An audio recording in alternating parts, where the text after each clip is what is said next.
Where did he go? Maisie asked. Camera 8 showed nothing but blue sky. Hold on, Elise said. He veered north, and he was already pretty close to the neutral zone. If he crossed into Spencer territory, we've lost him. Maisie waited while Elise clicked her keyboard. Over the speakers, It's Raining Men played. Hadley ran back into the room. Maisie's phone rang, and she looked down at the screen. Declan. She tapped to answer. Hey, I'm already in the comms tower. Elise is pulling him up on the cameras. Where is he? Declan asked. He was panting, like he was running. Last saw him near the neutral zone. I'm headed that way now. I need an exact location. We're getting it. Maisie gave Elise a pleading look. The image on the screens changed. The man hit the ground hard, the parachute covering his body as he rolled. Got him, Maisie said. Just landed outside neutral zone station 1. That's going to leave a mark, Hadley said with a wince. He's down? Yeah, he's down, Maisie said. Might be hurt. Rough landing. Okay, stay there and keep an eye on the cameras. We're going after him. The line went dead, and she slipped her phone back into her pocket. Has anyone ever tried to get into the queue before?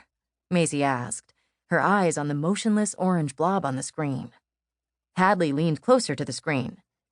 Yeah, those people who tried to tear down the walls like 15 years ago. Oh, yeah. That didn't go so well for them, Maisie said. You think he's dead? Oh, there he goes! The orange blob moved. A hand emerged from beneath the parachute, and then the top of a head. He paused for several seconds before crawling out from underneath the fabric and standing. He had dark hair and looked to be fairly young, though it was hard to tell from this distance. Elise, can you zoom in? Maisie asked. Yeah. The image shifted. The guy's face was clear on the screen now. He was young, maybe late teens or early 20s. He wore a rumpled button-down shirt, his tie loose around his neck. Holy shit, Hadley said. That's Lennon fucking Pierce. Who is Lennon fucking Pierce? Elise asked. Lennon Pierce! The guy! The kidnapped guy! The senator's son? Maisie asked. Elise's eyebrows shot up. The one who's running for president? Yes, Hadley exclaimed. They sent me a picture with the news report. I remember that face. And that hair. He did have wild hair. It was thick and sticking up in every direction. Hold on, Hadley said and ran out of the room. The senator is the one who's been talking big about tearing down the queue walls, right? Elise said. Yeah. Hadley ran back into the room and handed Maisie a piece of paper. See? That's totally him. It was indeed totally him. This version of Lennon Pierce was smiling, all straight teeth and glowing skin. His wavy hair was impressively coiffed, with one tendril lazily grazing his eyebrow.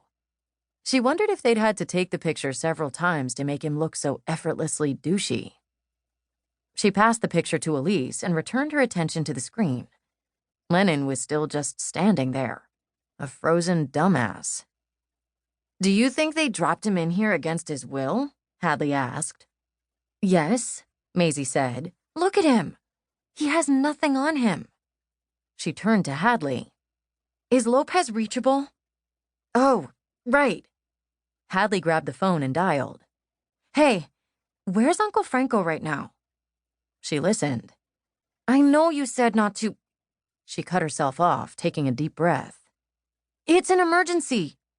Tell Uncle Franco that we know who just dropped out of the sky, and he needs to call the comms tower right now.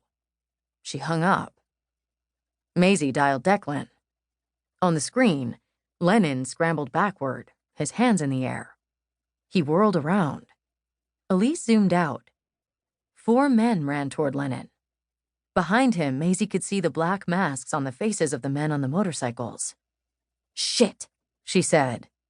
Maisie, Declan snapped over the phone, not for the first time.